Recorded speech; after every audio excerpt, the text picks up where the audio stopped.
Bismillah, Assalamualaikum warahmatullahi wabarakatuh. Di sini saya Aulia Basyiratul Latifah ingin sedikit menjelaskan atau mempresentasikan materi yang sudah saya pilih sebagai bahan presentasi pada hari ini. Semoga penjelasan singkat Ana dapat dipahami oleh teman-teman semua, terutama untuk diri saya sendiri. Materi yang saya pilih yaitu mengenai teknik pengajaran unsur bahasa. Yang pertama, tentu sebelum kita mempelajari lebih lanjut mengenai teknik pembelajaran, kita harus mengetahui apa itu definisi teknik pembelajaran. Menurut Kamus Besar Bahasa Indonesia, teknik adalah metode atau sistem dalam mengerjakan sesuatu, cara atau seni dalam melakukan sesuatu. Sedangkan berikutnya, definisi dari pembelajaran adalah setiap perubahan perilaku yang relatif permanen, terjadi dari hasil pengalaman. Bapak Sudrajat menjelaskan, teknik pembelajaran adalah cara yang dilakukan pengajar dalam menerapkan metode pembelajaran tertentu. Lanjutannya mengenai definisi teknik pembelajaran. Teknik pembelajaran adalah pelaksanaan secara operasional suatu metode dalam kegiatan belajar mengajar, atau secara harfiah dapat juga diartikan sebagai cara yang dilakukan oleh seorang guru dalam mempraktikkan atau mengaplikasikan suatu metode di dalam kelas. Menurut Hamzah Uno dan Nurdin Muhammad, teknik pembelajaran adalah jalan, alat atau media yang digunakan oleh seorang guru untuk mengarahkan siswa mencapai tujuan yang diinginkannya. Teknik berisi cara yang digunakan dan bersifat implementatif atau langsung dipraktikkan dalam realitas pembelajaran di kelas. Teknik pembelajaran dapat diartikan pula sebagai cara yang dilakukan seseorang dalam mengimplementasikan suatu metode secara spesifik. Kita ambil contohnya, penggunaan metode ceramah dalam kelas dengan jumlah siswa yang relatif banyak membutuhkan teknik tersendiri yang tentunya akan berbeda dengan penggunaan metode ceramah pada kelas yang jumlah siswanya terbatas. Demikian pula dengan penggunaan metode diskusi dalam kelas. Perlu digunakan teknik yang berbeda. Kan setiap di kelas pasti ada siswa yang tergolong aktif dengan kelas yang siswanya tergolong pasif. Jadi ini membutuhkan teknik yang berbeda. Nah, berikutnya, setelah kita mengenal apa itu teknik pembelajaran, yang harus kita ketahui berikutnya adalah apa aja sih unsur bahasa Arab. Apa aja hal-hal yang akan kita berikan atau materi yang akan kita jelaskan dalam kelas. Nah, mengenai unsur bahasa Arab, terdapat 3 unsur ketika kita mempelajari bahasa Arab. Yang pertama adalah pelafalan atau saud, yaitu teknik pengajaran baca tulis. Jadi kita mengenal bagaimana tulisan bahasa Arab dan bagaimana membacanya, dan mengenai bunyi dan ortografi bahasa Arab. Yang kedua yaitu kosakata atau mufradat. Tentu ketika kita mempelajari suatu bahasa, kita pasti dianjurkan untuk memperbanyak kosakata mengenai bahasa tersebut. Kosakata adalah kata yang digunakan untuk membangun sebuah kalimat. Yang berikutnya, struktur kalimat. Ketika kita sudah mengenal mufradat, ketika kita sudah mengenal kosakata, lalu kosakata itu dirangkai, terbentuklah suatu kalimat. Struktur kalimat itu adalah rangkaian kata yang mengandung maksud atau pikiran yang utuh. Jadi, kalau dalam bahasa Arab bisa juga disebut sebagai jumlah mufidah. Jadi, dia sudah membentuk kalimat yang sempurna, sudah membentuk suatu kalimat yang memiliki arti dan suatu penjelasan yang utuh. Mari kita mempelajari lebih lanjut bagaimana teknik pembelajaran dari setiap unsur bahasa Arab. Yang pertama, kita akan mempelajari terlebih dahulu tentang teknik pembelajaran tentang pelafalan atau baca tulis. Untuk pengajaran teknik pembelajaran unsur bahasa, terdapat 2 metode di sini. Yang pertama adalah metode alfabetik. Yang pertama, yaitu kita dapat mengenalkan nama-nama huruf dan bentuk tulisan. Setiap huruf punya nama, semisal kita lihat di huruf hijaiyah, terdapat huruf hamzah. Nah, setelah kita mengenalkan nama huruf kepada santri, kepada siswa bahwa ada huruf yang bernama hamzah, kemudian kita dapat tuliskan di papan tulis, misal bagaimana cara menulis huruf hamzah tersebut. Berikutnya mungkin kita bisa mengenalkan ada huruf dalam bahasa Arab yaitu huruf qaf. Lalu kita dapat menuliskan seperti apa bentuk huruf qaf. Yang kedua, kita mengenalkan bunyi huruf konsonan setelah digabung dengan huruf vokal. Semisal kita ambil contoh dalam huruf hijaiyah terdapat huruf sin. Lalu kita akan beri huruf vokal. Vokal dalam bahasa Indonesia ada a, i, u, e, o. Jadi kalau misalkan dalam bahasa Arab mungkin huruf sin dapat kita tambah dengan harokat fathah menjadi sa. Huruf sin dapat kita tambah harokat dhammah menjadi su, seperti itu. Lalu kita kenalkan kepada santri, kepada siswa bahwa sin kita tambahkan huruf vokal a menjadi sa dibacanya, seperti itu. Dan juga penulisannya. Yang ketiga, latihan intensif gabungan-gabungan huruf yang membentuk kata sampai kalimat. Jadi, suatu kata dan suatu kalimat itu juga terbentuk dari beberapa huruf. Kita ambil contohnya, terdapat mufrad dalam bahasa Arab yaitu qolamun. Nah, qolamun tersebut kita dapat jelaskan kepada siswa bahwa qolamun terdiri dari huruf qa, la, kemudian mim. Seperti itu, yang artinya pulpen. Kemudian kita juga bisa merangkai sebuah kalimat doroba aliyun al-kalba. Lalu kita dapat tunjukkan kepada siswa bahwa kalimat tersebut juga terdiri dari beberapa huruf. Metode yang kedua terdapat metode bunyi.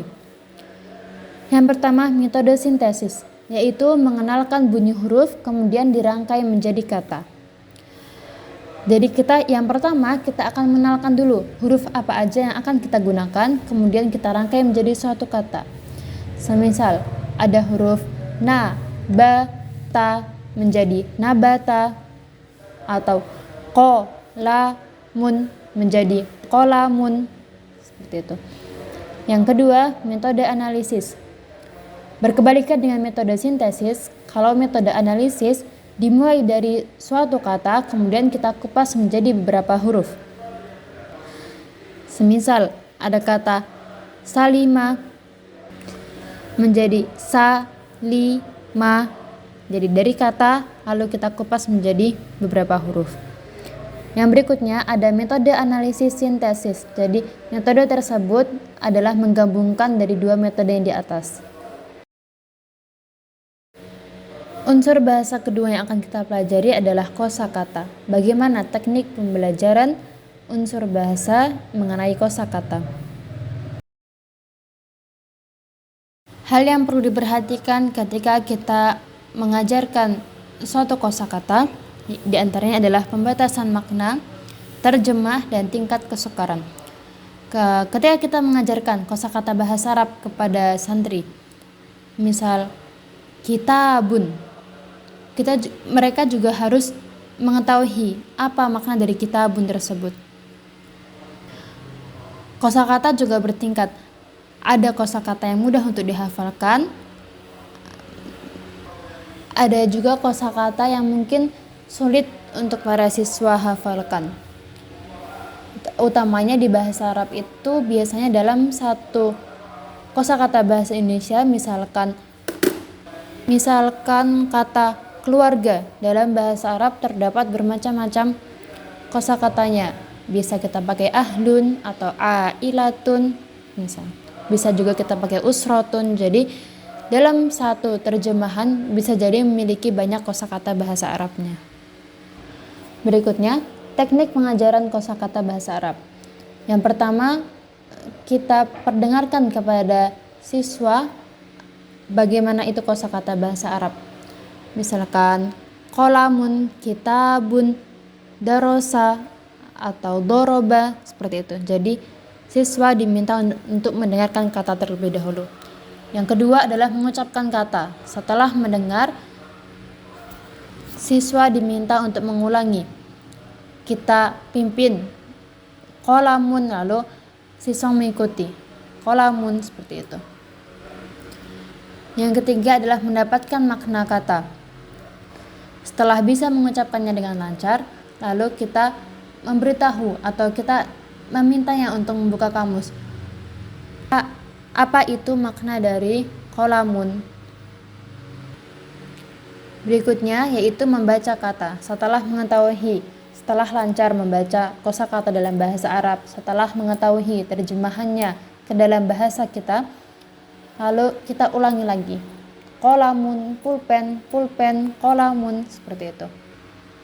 Kemudian setelah langkah tersebut, kita dapat meminta siswa untuk menuliskan kata. Jadi setelah dia mengetahui bunyinya, setelah dia menghafal maknanya, sekarang kita dapat meminta siswa untuk menuliskan. Bagaimana cara menulis qalamun, misal. Seperti itu. Berikutnya, setelah mengenal kata qalamun, lalu kata-kata yang berikutnya, mengenal kosakata berikutnya, lalu kita dapat melatih atau kita dapat meminta siswa untuk membuat kalimat dari kosakata-kosakata yang sudah didapatkan. Ana beri contohnya, misalkan kita sudah mengajarkan kepada siswa kata atau kosakata doroba, lalu ada nama Aliyun, lalu kita sudah mengajarkan ada kalbun, lalu siswa dapat diminta untuk membentuk kalimat, contohnya doroba Aliyun al-kalba, Ali telah memukul anjing, seperti itu. Unsur bahasa yang terakhir yaitu struktur kalimat. Kita akan pelajari sedikit mengenai teknik pembelajaran struktur kalimat. Mengenai teknik pengajaran unsur bahasa yang ketiga yaitu struktur kalimat, yang pertama kita dapat pengenalan kaidah. Pengenalan kaidah terdapat dua cara. Cara yang pertama yaitu cara deduktif, yaitu guru dapat memberikan kaidah yang harus dipahami dan dihafalkan, kemudian guru memberi contoh. Semisal kita memberi pemahaman kaidah kepada siswa, yaitu ketika fa'il harus menggunakan i'rab marfu dan ketika maf'ul bih harus menggunakan i'rab mansub. Kita beri penjelasan tersebut kepada siswa, lalu kita berikan contohnya. Contohnya qara'a Aliyun al-Qur'ana, bahwa fa'il yaitu Aliyun harus menggunakan i'rab marfu atau di situ terdapat dhammah, lalu al-Qur'ana yang sebagai maf'ul bih harus mengikuti i'rab mansub. Jadi guru awalnya kita harus memberi dulu pemahaman kaidah, kemudian kita menunjukkan contohnya kepada murid. Cara yang kedua yaitu cara induktif. Guru memberikan contoh, kemudian siswa mempelajarinya, dan dengan bimbingan guru, siswa dapat menarik kesimpulan tentang kaidah tersebut. Biasanya siswa akan lebih menyukai cara yang pertama, tapi cara yang kedua ini dapat memancing siswa untuk lebih aktif ketika di dalam kelas. Jadi siswa diharuskan menganalisis dari contoh yang diberikan oleh guru. Cara yang kedua yaitu latihan. Dengan banyak latihan, yang pertama, guru dapat memberikan stimulus dan murid diminta untuk merespon. Semisal kita sebagai guru mengucapkan suatu kalimat, at-tullabu dahibuna ilal jami'ah. Lalu santri diminta untuk mengikuti. Al-mudarrisuna zahibuna ilal jami'ati. Lalu santri juga diminta untuk mengikuti kalimat yang sama. Cara yang kedua dapat menggunakan tape recorder. Dengan menggunakan suara rekaman. Jadi kalau kita biasa, semisal kita mengajar Arabiyah baina yadaik, di situ terdapat audio. Nah, kita dapat perdengarkan audio, lalu siswa dapat mengulangi sesuai yang diucapkan oleh orang yang ada di suara audio tersebut. Yang berikutnya metode berpasangan. Contohnya, kita dapat memasangkan siswa A dengan siswa B, lalu siswa A mengucapkan suatu kalimat dan siswa B mengulangi.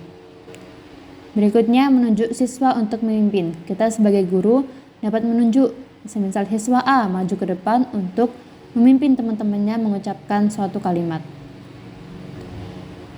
Berikutnya, menggunakan alat peraga, baik itu berupa benda alamiah ataupun gambar. Contoh, kita memberi kalimat Qara'a Muhammadun al-Qur'ana. Kita dapat memperagakan bagaimana membaca, kita dapat menunjuk benda apa yang sedang dibaca, seperti itu. Berikut materi yang bisa saya jelaskan. Semoga yang sedikit ini dapat kita pahami bersama dan dapat kita amalkan dengan baik ketika kita menjadi guru-guru yang harus memberikan pelajaran secara menyenangkan kepada siswa. Sebagai penutup, saya mengutip sebuah kata dari Imam Syafi'i, yaitu barang siapa belum merasakan pahitnya belajar walau sebentar, maka akan merasakan hinanya kebodohan sepanjang hidupnya. Semoga kata-kata ini dapat menjadi penyemangat bagi kita. Walaupun kita merasakan sulitnya belajar sekarang, tapi akan lebih sulit lagi jika kita tidak belajar dan mengalami kebodohan sepanjang hidup kita. Akhir kata, saya mengucapkan jazakumullah khairan atas perhatiannya dan juga mohon maaf apabila terdapat kekurangan dari materi yang Ana bawakan, itu dikarenakan keterbatasan ilmu saya. Wassalamualaikum warahmatullahi wabarakatuh.